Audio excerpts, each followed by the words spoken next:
And welcome to today's mid show. A little late version. The mid show. I know. Oh, the midday show? What did I say? The mid show. You left out day. The mid show.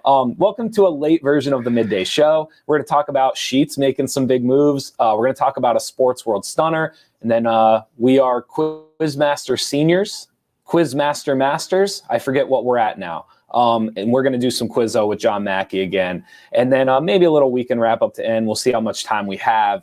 But first, Mark, how are you feeling today? It's been a morning, Jeff. It has been a morning. It has been. I'll just leave it at that. I don't really know what else to say, but We'll leave it at that. I love people. I'm a people person. Sometimes you get in disagreements and you have trouble working things out, and it's just frustrating. I take it harder than most people do, but it is what it is. Such is life. If everything just went smoothly, how boring would that be? Your screen just froze. Are you on Frozen? I think so. All right, now you're back. I'm good over here. I guess. Just as long as I can talk to Mackey, that's all. That's all you care about. Speaking of something that may or may not go smoothly, Sheetz is going to start accepting cryptocurrency. You and I don't want to say we predicted this like The Simpsons, but 3 months ago, you and I were pretty heavy on one of the big players in commercial was going to do this. So yeah, that's what somebody's going to do it first. Yes. And apparently in Sheetz says there are. Yes. So here we go. And they've come out, they're going to accept Bitcoin, Dogecoin, Ethereum, Litecoin, and a handful of currencies. So they're not just doing Bitcoin. This isn't they're picking the biggest player and they're going with it. They are opening it up to kind of the crypto world, and you're going to be able to pull up and use it at the gas pump. How? So here's what I think is going to happen. And I could be completely wrong on this. This is just my guess. A lot of these Coinbase and these other crypto holders, you can have a card. You can actually get a card that has your currency. You have a debit card. Correct. So I think to start off, that would be the easiest way to blend it, would be that you have your crypto card in your wallet. You can pull up to the pump, and if for whatever reason that day you feel like spending your Doge, you can spend it. Huh. Yeah. I'm curious. I don't know. Let me ask you this, and maybe this is my ignorance, and I'm sure this is part of how the old people think. So whoever the brain children are behind Doge. Yes. This is the Coca-Cola formula. There are 4 people at the inner core of this who know how Doge works. Okay. What's to keep them from just printing a billion more, that their card is limitless with Doge? Yes. So this is the most basic answer, and I don't even know what it really means. I would have to look it up. No, but it's, I think the biggest thing here is that it's decentralized. So it's not as simple as a board getting together and deciding we're printing more of this or we're making more of this. It actually is a decentralized system in which it is set and it is moving at the rate it is moving. It's not as simple as you or I going in and manipulating the cryptocurrency that we create. Well, we can't. So the creators can't do that. No. Because I can understand a board printing more, but with the crypto, I'm picturing some egghead at a typewriter hey, look, I have now 1 trillion more shares of Doge. So it's funny, I forget which cryptocurrency it is because I don't think it was Doge, but one of the more up and coming ones, the creator of it actually sold his shares of it very early because he was oh, I can't believe this is working, and he was thrilled, so he just sold it and took the little lump sum. But now he'd be a multi-millionaire over and over again if he wouldn't have sold it. So yes, the creators can have shares themselves, but I don't think they can actually manipulate the price or control it because of that decentralization. Maybe. And that's kind of the part of it that's unknown. But what's really neat, and this is how talented I am, when I was talking about typers, I was pretending with my fingers, but it was so low, the camera couldn't see it. So I was I'm acting off camera, so no one knows. The biggest challenge, and I'm curious of your opinion on this, I think you would admit you wouldn't even think to use cryptocurrency at a gas pump. No. It went right. But this is my challenge, is like, I have cryptocurrency, and I think there's a wall. Like, it hasn't occurred to me to spend my cryptocurrency. Well, that's it. Like, do you want to stash it, yeah. or do you want to? So my whole concept of crypto is like, that is my investment, and it's a part of my portfolio, and I don't want to lose it. So there's a barrier there that I'm curious, like some of these places like Sheetz, and they're putting this money into, like, they're working with some company, I think called Felix, to like adjust their pumps so it accepts, the card reader accepts the crypto wallets and all this stuff. But like, I wonder if people like myself will even use it, because for me right now, there's a barrier. Like, I don't know if I would actually go to the pump and spend my crypto. And how do they pay? What do they do with government? What do they do with taxes? Do they just like that? This is all becoming, it's interesting, but Sheetz is first one in the water. And we knew that somebody was coming, and we tip our hat to them, and we'll see where it goes. It's happening. I remember one of the first conversations we had on this show before we move on. Remember, I looked at you and I said, like, crypto and like NFTs and all this stuff. And I was like, yeah, I think like 2 years from now, like, it's really gonna, like, I think 2 years from now, it'll be a thing. June 1st. It's June 1st. And like, the pumps at Sheetz are going to accept crypto. So that's the part that I didn't read through this. Do we know how far? Do we know how far? Because it isn't today. Oh, no. Because so they have do we know the actual date? Yeah. Do they have a guesstimate? All they've said in the reports is that it's this summer. Okay. This summer, you will be able to use because obviously, like you said, you can't just shove your crypto into the gas pump. So there's a logistical aspect of where they've got to figure this out. But and I'll say this, I've said it before. I think if you're Sheetz, it's ingenious, because your rate of growth, like if you're the Sheetz company and you're able to kind of tuck these cryptos into your portfolio and it grows, it probably was worth more than the dollar you would have accepted at the register. Yeah, no, I agree with you. I think it's fascinating. And every other company right now is some of them are scrambling and like, well, we need to do this too. Or they're at least saying, we're going to keep our eye on this. Yeah. So it's just happening so fast. It is just, it is. I said 2 years. It's been like 2 months. Yes. You were wrong. You were wrong. I was on that aspect. I was very wrong. Wrong. Happening way faster. Sports World Stunner. A little athlete versus media. This is a good topic. Will you explain it? Because I don't know the exact details, but the subject issue is really good. Yeah, and Naomi is her first name. Osaka. Osaka, that's it. She's a Japanese tennis player. I guess she's half Japanese and half Nigeria, something. I'm not sure. She's half Japanese, half black. But she's 23 years old. She's a 4-time Grand Slam winner. She's beaten Serena in Grand Slam finals. And she right now is the French Open. She made some sort of announcement on her Twitter or some social media page that said she was not going to speak to the media at the French Open, citing anxiety and depression and things that she's battling, mental illness, whatever, however you want to say it. And she feels like it is going to be better for her not to deal with the media. So she played her first, and I think she even said, I don't know if this is that she even said in this announcement pre-tournament that I hope the fines aren't too heavy. And there's 4 Grand Slam tournaments in tennis. There's a billion tournaments, but there's 4 that matter. The Australian, the French, the US Open, and Wimbledon are the big ones. And this is obviously one of the big ones. So after her first round match that they announced, the tournament, the French Open announced that like she can't just avoid the media. It is part of the contract to speak to the media after your matches. And if she refuses to, she may be banned from the tournament. And the other Grand Slam tournaments were stepping in and saying she may be banned from them as well. So she said, okay, then I withdraw.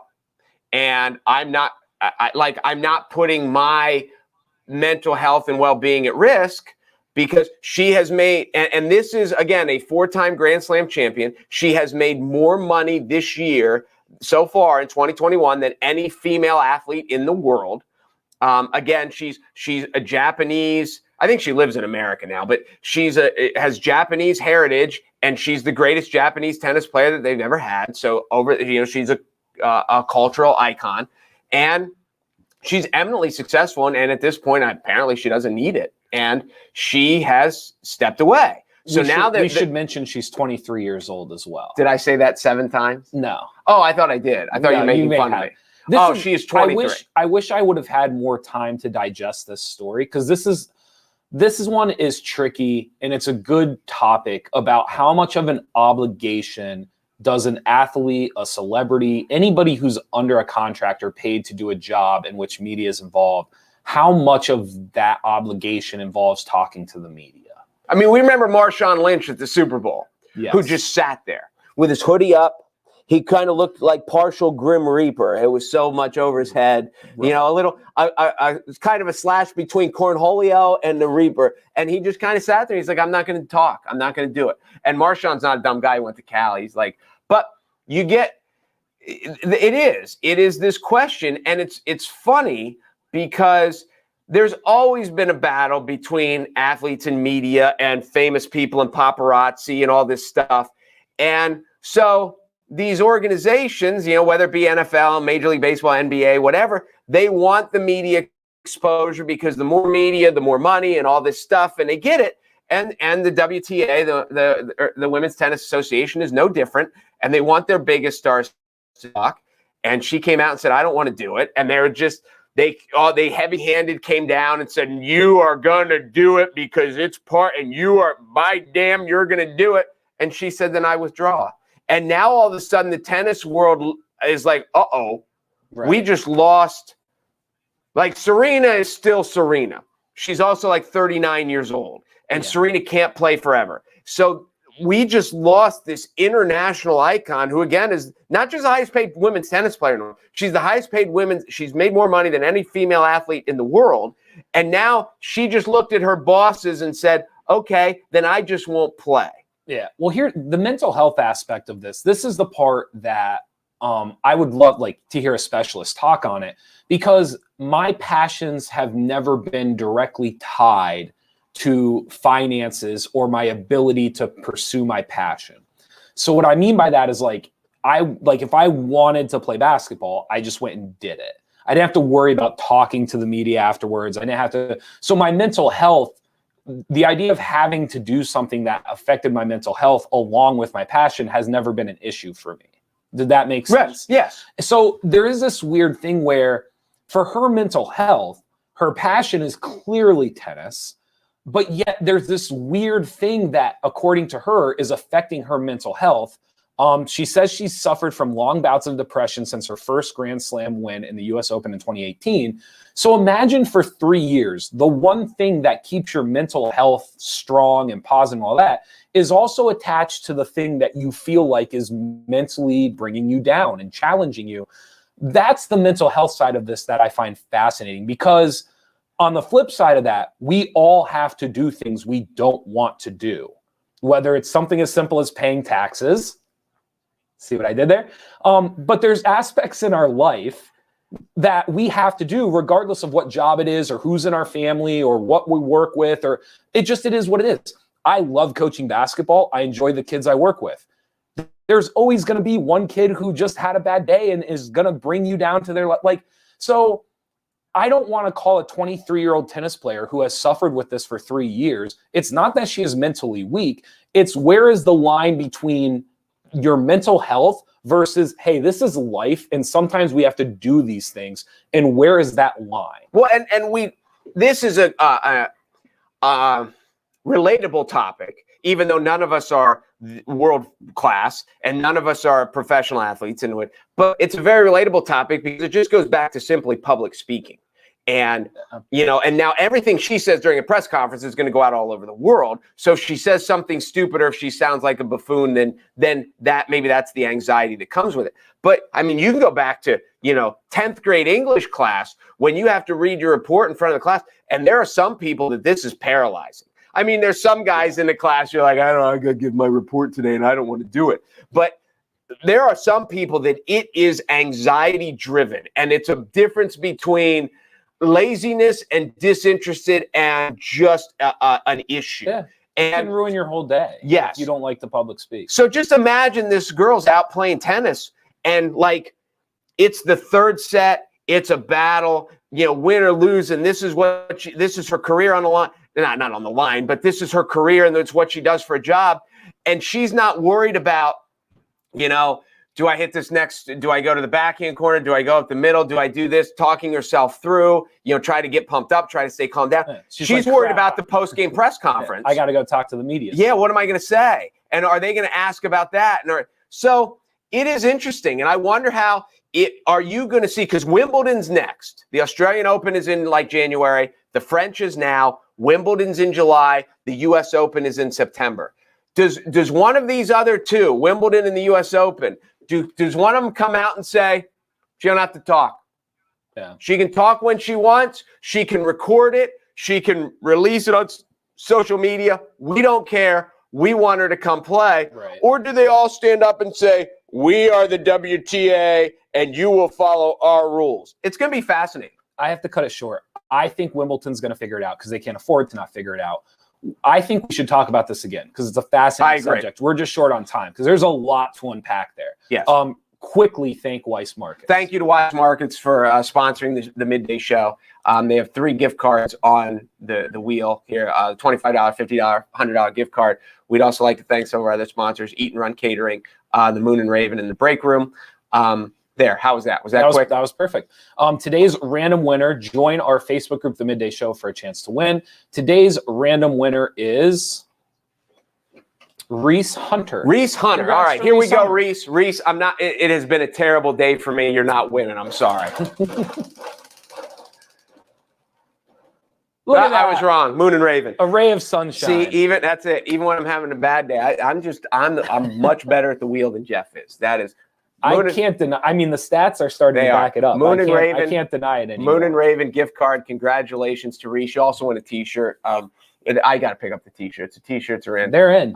We're gonna have a mass mailing here very, very soon. So yes, we are. Thanks. All right. Qiuzzo. We're gonna bring in Jon Mackey. Sorry that we're late, John. Yeah, sorry we're late, John. It's been a morning. What happened last week? We went 5 for 5. See, this just goes. I'm not having a good day, and we went 5 for 5 last week, and this week Mackey's bringing the hammer, and we're gonna go 0 for 5. And not only am I already not happy, but now I'm gonna feel stupid and not happy. So, but I wore my Dallas Cowboy shirt because what says winner like Dallas Cowboy. So here we go. I am ready. I am ready. This was close to becoming the early evening show today. Yeah, I'm sorry. I was listening to your last discussion there. Did you ever hear that Jerry Seinfeld's got a good line about public speaking? He said, the number 1 fear of most people is public speaking. Number 2 is death. They said, most people would rather be in the casket than giving the eulogy. For some reason, I thought the second one was going to have to do with naked public speaking or something like that. I thought that was going to be because isn't like when we've joked about this before with recurring dreams, and Jeff and I have talked about Jeff's, yours is like crashing into water. Crashing into water was my real. Mine is always trying to get somewhere and I can't, and I'm late and I know I can't, and then I get there and I don't have the right stuff and I can't.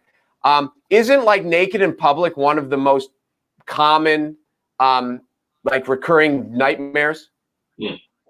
I have no idea.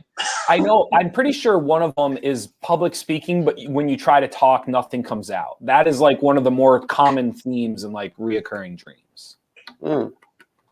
See, one of my dreams that my kids have is that I do talk and nothing comes out. That's a hope. That's a fantasy that they have in life.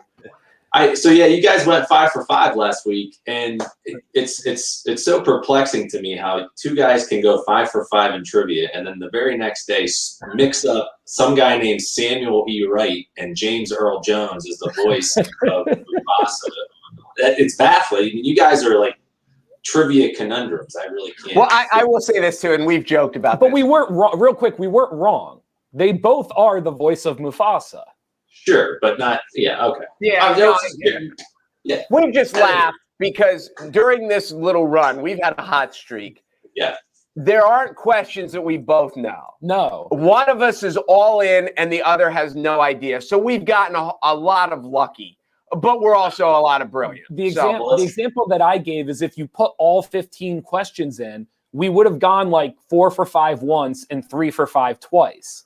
It just happens that We've just gotten lucky. We've gotten lucky that all 5 questions have landed on the same day. All right, well, let's see how you guys do today. All right. All right. I'm sure you're all aware Morgan Freeman turned 84 years old today, celebrating. Yeah, he invited me to his party. Yeah, I was there. It was great. Nice. Well, I want you guys to tell me, in what 1998 movie did Morgan Freeman play the President of the United States? I'm pretty sure I know this. It wasn't one of the ones that the world's going to blow up? Correct. Which Do you know one? the name of it? It was either Armageddon No. or... Pretty sure it's Deep Impact. Oh. I'm pretty sure. And Deep Impact has one of the most underrated dirt bike scenes in movie history. So tomorrow, our first segment is going to be top 5 dirt bike scenes for movies. I'm pretty sure it's Deep Impact. That sounds good to me. You guys are correct. Deep Impact. 1 for 1. There's a dirt bike scene of him riding up this hill. I don't even think it's possible. Like, I don't even know if dirt bikes can actually do it. But it's Elijah Wood. Okay. And he's taking this girl up a hill. They're running away from the tidal wave. And I just always remember thinking, like, I don't think a dirt bike could do that. The best bike scene that I've seen in a movie is from your long lost lover, Ryan Gosling, in that Behind the Pines or something. Oh, yeah. Where he's at the carnival. Beyond the Pines, I think it is. Up and around. Yeah. And that's awesome. awesome. A good one, too. That's awesome. I'll have to write down my rankings. All right. So here we go. 1 for 1. Right. Next question. Memorial Day, yesterday. Sure, you guys were all out at picnics, maybe doing something fun. What town outside of State College, PA, promotes itself as the birthplace of Memorial Day? What town outside of State College, PA, promotes itself as the birthplace of Memorial Day? The only my immediate thought is Boalsburg, because every time you're driving into State College, there's a town. That's the only town I can think of that's like right outside of. Is Bellefonte? I mean, they have that ridiculous park in the middle of Bellefonte. Couldn't you see like some Memorial Day like ridiculously nice? And Bellefonte is certainly bigger, and so does Bellefonte count as a town outside of State College? I mean, the only reason I know I said Boalsburg is because I know Boalsburg is right outside of State College. I'm pretty sure Boalsburg has a ridiculously nice country club. I think they have a really nice golf course in Boalsburg. That wouldn't surprise me because the people that it's right there. So all the money that's in State College could go out. Those would be my 2 guesses. I mean, what town outside of State College? Have you ever seen the park in Bellefonte? I don't think so. Like the creeks and rivers run through it. Do you know what I'm talking about, Mackie? Yeah, it's really nice. And when you said ridiculous, it's really super nice. I'm always jealous of it when I go by. What town outside of State College? I would think that Bellefonte's big enough to be its own Lock town. Haven, Avis. Yeah, like those, but those aren't outside of State College. Like Lock Haven's its own town. Okay. Like Avis would be. So my guess would be something smaller than Bellefonte. But if Bellefonte has Boalsburg, let's do Boalsburg. Okay, I have a bad feeling about this, but we're gonna say Boalsburg. All right. Well, let me say you're correct. So you got it right, Boalsburg. This would be one of those examples where you don't ever go against your first instinct. You guys almost talked yourself out of it. So good job. Only because Bellefonte's park is so nice. Now when we're done, I'm driving to Bellefonte. Yeah. Well, there's a really great military museum in Boalsburg as well. So yeah. All right. I didn't know that. Well, there's a neat one in Sullivan County too, right across like Soane's town. Right across the line. So anyway, okay, go ahead. All right, here we go. Question 3. What life-saving technique was first published in the Journal of Emergency Medicine on today's date in 1974? What life-saving technique was first published in the Journal of Emergency Medicine? I was just going to ask, how old is Heimlich? 1974. Heimlich's older than that, don't you think? You think so? What life-saving technique? This is going to be the stupidest thing I've ever said to you. All right, I'm sitting down. How many movies that are the scene is set before 1975 have you seen somebody give the Heimlich maneuver?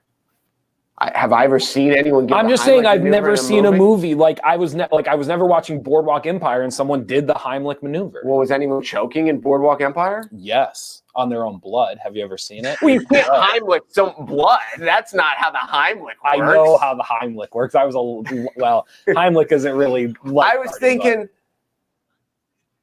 I mean, the other one that came to mind was tracheotomy. How old is tracheotomy? Is that older? Life-saving technique. Is the tracheotomy a technique though? What else would it be? I feel like that's a procedure almost. Like you're actually like. Well, but it's okay.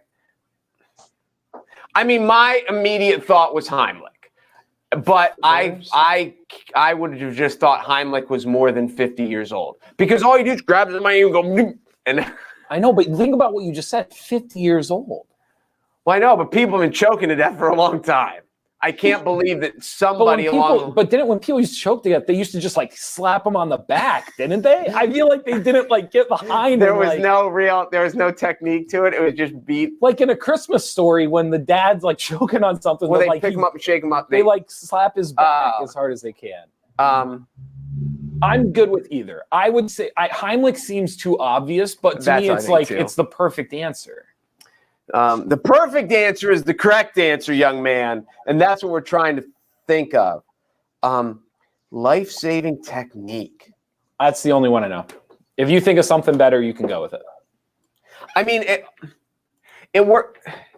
Like it's not something like bypass surgery, no, is it? The only other one is CPR, but I feel like CPR, like you don't think that. See, this is where I don't understand because I feel like CPR would have existed before 1975.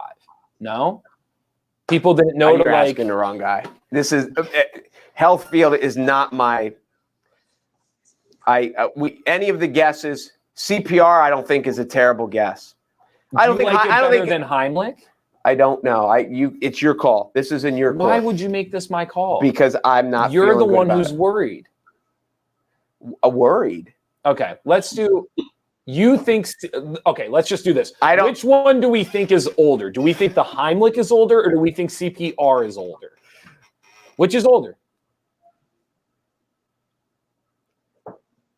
I think. Here's my thought process. And I know we're dragging this too long. My immediate, both concepts are simple. Like the guy's heart's, we got to keep pumping his heart. I know. Or the guy's choking, so we got to pull on his, squeeze on his stomach and try to, now in looking back, neither of these are rocket science. Although looking back, Facebook isn't rocket science either, but somebody made a gajillion dollars doing it. So we should go with Heimlich, and I'm just not feeling good about it. But then what? Then go with CPR if you. But I don't. You don't like that one either. CPR. What you like Heimlich? You're older than me, so I want you to pick the one. And I have never done either of these maneuvers on. And I did do CPR on a dummy in health class in 10th grade. When little Mark was like running through the playground, were you more likely to see someone give the Heimlich or someone to give CPR? Back in my neighborhood, it was such a rough, tough town. You were more likely to see someone get knifed in the park when I was a little kid because it was tough. I'm so sorry, John. We're gonna go with Heimlich. You guys didn't listen to what I said in the last question. You're sitting here trying to talk yourselves out of the right answer. You got it. It's the Heimlich maneuver. Yes. All right. And I tell you, the guy who invented the Heimlich maneuver, his name was Henry. His name was Heimlich. Wait, what was it? Henry Heimlich, correct. Never actually used the maneuver on anybody to save a life until he was 96 years old. A couple years ago at his retirement community, a woman was choking next to him, and he actually used it for real for the very first time at the age of 96. He was 96? Did she survive? Did she make it? Saved her life. Yeah, did she survive? Did he survive? Well, I'm just saying at 96, did he have enough oomph to get it out of there? Did he have enough oomph to survive it? All right. Here we go. Next question. What do you call a martini that is garnished with a cocktail onion? Hold on. Before we do this, we remiss for. Let's give your where you're at, where you're going to be. We don't want people to check out and sure. Give me your schedule. All right, so this is exciting new announcement. We're back at Boom City on Mondays at 8:00. Tonight, Tuesday, Bullfrog 8:30. Wednesdays, Rusty Rail in Mifflinburg at 6:30. Kimball's at 8. That's in Williamsport. Brickyard also in Williamsport at 9 p.m. That's Wednesday. And Thursday, Town Tavern in Lewisburg at 7 p.m. So Boom City has been added to the list. Boom City Monday nights. Yes, 8:00. Very nice. Very nice. Awesome. All right. Now, this is not my – all I know about martinis is like James Bond was shaken and not stirred. Isn't that what that's what do you call martini that's garnished with a cocktail onion? I have zero guess. That's a bummer because this is not my – You're not a martini drinker? I'm not. I was really hoping you would know this one. This is – I don't even know. I'm trying. Like, what do you call a martini? Like, I don't even know that there's another name for a martini. Like an old, like there's an old, like there has to be some fancy name for it, and I have no idea. I don't know. Like, I'm trying to think of a guess, and I can't even come up with what you would call. What is an old fashioned? I've heard of that. An old fashioned, but I don't think that's got a whiskey in it. Martinis are generally made from gin or vodka. A cocktail onion. I don't know. What do you call a martini that is garnished with a cocktail onion? Do we want to make a guess? No. This is going to be stupid. Before you tell us the right answer, Mackey, what's the difference between an onion and a cocktail onion? The size, little tiny little cocktail onions. I think they're a little bit pickled, maybe. No. So much like the olive, you string a couple of them onto a skewer and put them down in there. I'm trying to come up with an intelligent guess, and I can't. I want to give you a guess just to see if we can stay 4 for 4, but I can't even think of a realistic guess. All right, what's the answer? All right, the answer is a Gibson. It is a Gibson. And where does that come from? I couldn't tell. The guitar. I would not. I had. You stumped me on that one. All right, good one. 3 for 4. We are human. All right, we're you gonna knew we couldn't get them all forever. I mean, you know, not realistic. Geography for the question number 5. You will find Seguro National Park, home of the nation's largest cacti, on either side of what city? You will find Seguro National Park, home of the nation's largest cacti, on either side of what city? Do you want to use process of elimination? Well, I was going to say. So it's not Philadelphia. It's not Chicago. It's not, no. I mean, my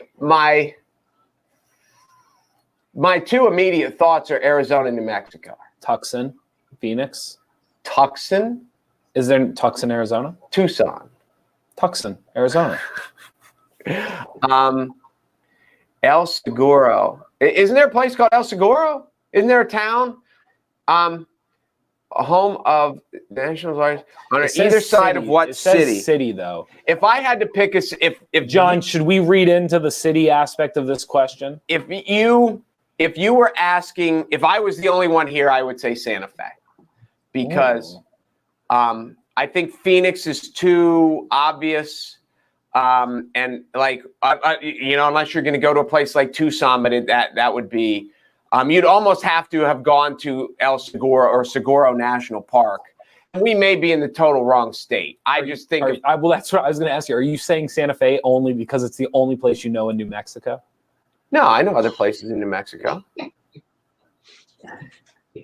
I have to know. What about like Nevada, like Carson City, Las Vegas?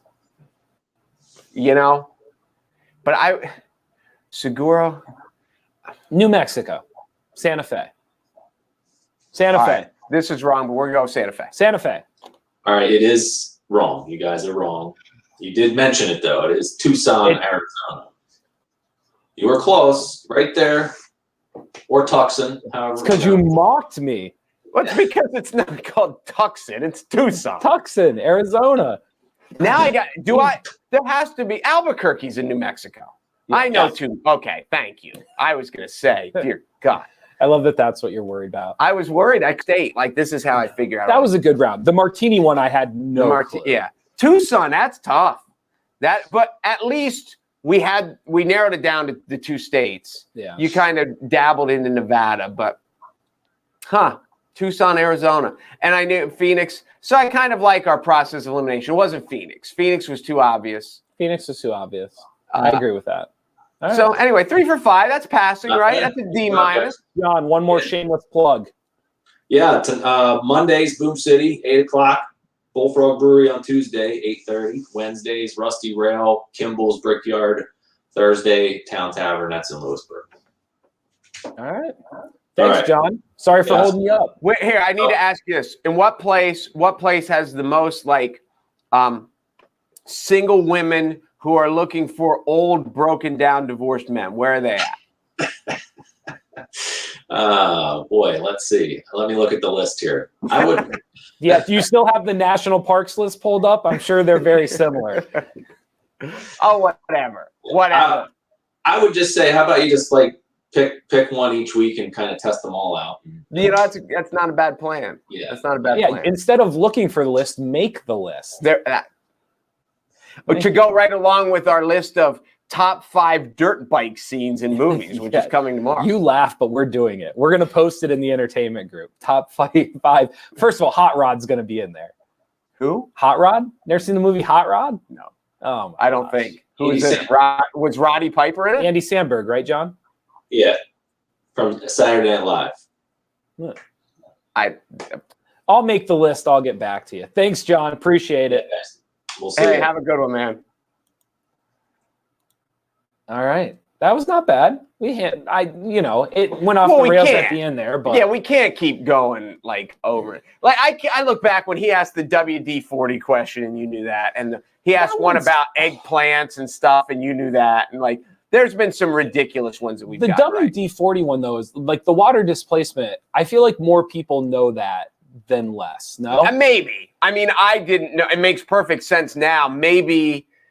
People who I'm not mechanically inclined, but maybe everyone who was it's water displacement. Yeah, it's possible.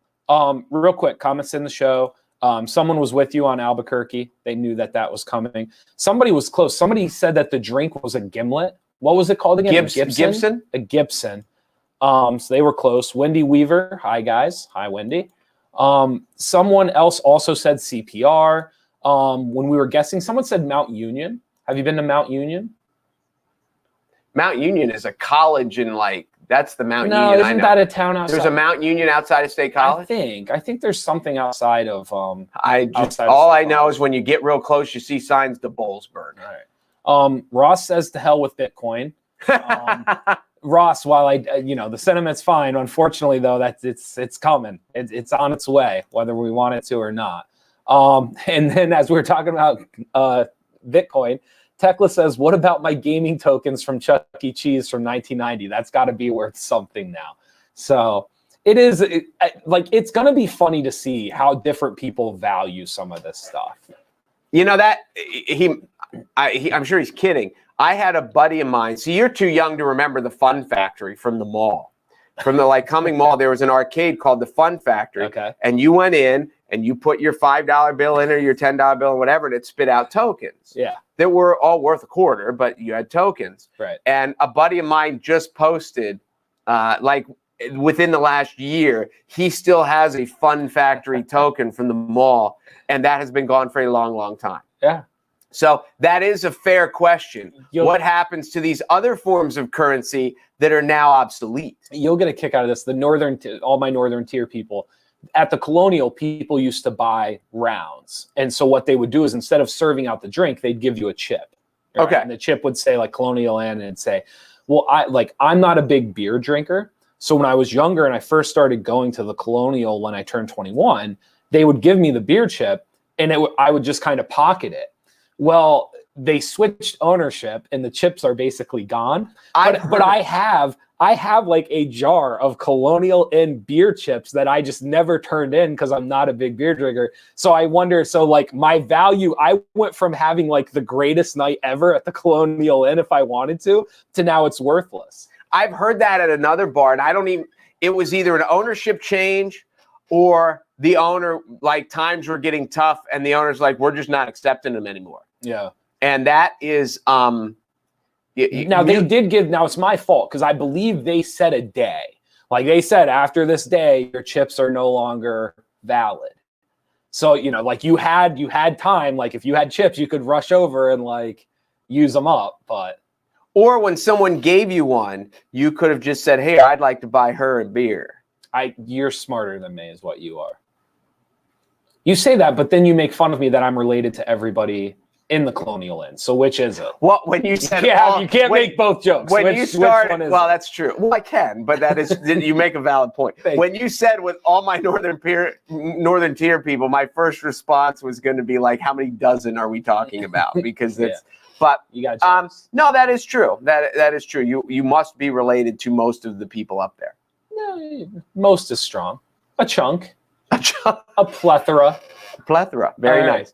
Thank you guys for watching the Midday Show today. Sorry we were late. Won't happen again. We were late. We still got in though before 12 and 1. Thank you to Weis Markets for sponsoring us. Be sure to go there for all your grocery needs. And thank you to NorthcentralPa.com. Be sure to go there for all your local news. Again, I'm Jeff Everett. He's Mark Messina. Thanks for watching the Midday Show.